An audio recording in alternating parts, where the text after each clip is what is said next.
నమస్కారం. Crime awards channel ఇస్తున్నాను. Serials ఎంత దరిద్రంగా దిగజారుతున్నాయంటే ఈ రోజుల్లో అత్తలను చంపడం, కోడల్ని హింసించడం, లేనిపోయిన ఇల్లీగల్ రిలేషన్స్ మన తెలుగు కూడా దరిద్రం వచ్చేసింది.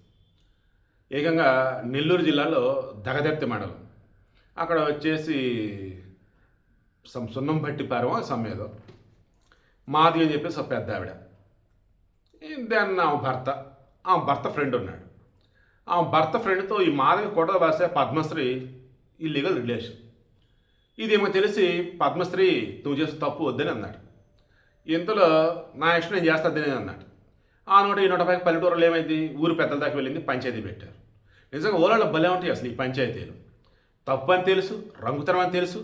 సుప్రీంకోర్టు కన్నా ఇంకా పాపం దయార్థ హృదయం అనమాట. తప్పు జరిగిపోయింది, ఇంకెప్పుడు అది చేయకండి, ఎవరి దాని వాళ్ళు వెళ్ళండి అంటారు. సుప్రీంకోర్టు తిరిగి చెప్పింది కదా, నచ్చినప్పుడు మేజర్నప్పుడు హ్యాపీగా ఎంజాయ్ చేయండి, మరలా ఎంజాయ్.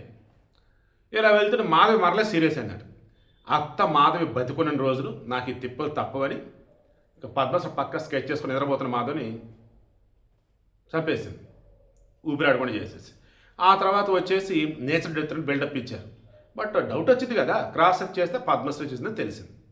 వీడియో ఇంట్రెస్ట్ ఏం లేదు, సింపుల్ ఒకే ఒకటి. ఫస్ట్ థింగ్, ఇల్లీగల్ రిలేషన్ అన్నది అసలు వద్దు. కోర్టు చెప్పిన కాబట్టి మా ఇష్టం అనుకుంటారా, ఓకే. బట్ అడ్డుచోని చంపడం ఏంటి, అడ్డుగా ఉన్నవారిని వధించడం ఏంటి? దానివల్ల మీ సుఖం తర్వాత సంగతి. వాళ్ళు చనిపోతున్నారా, మీరు జైలుకి వెళ్తారా? మొదటిగా మోసం కదా, అవసరమా?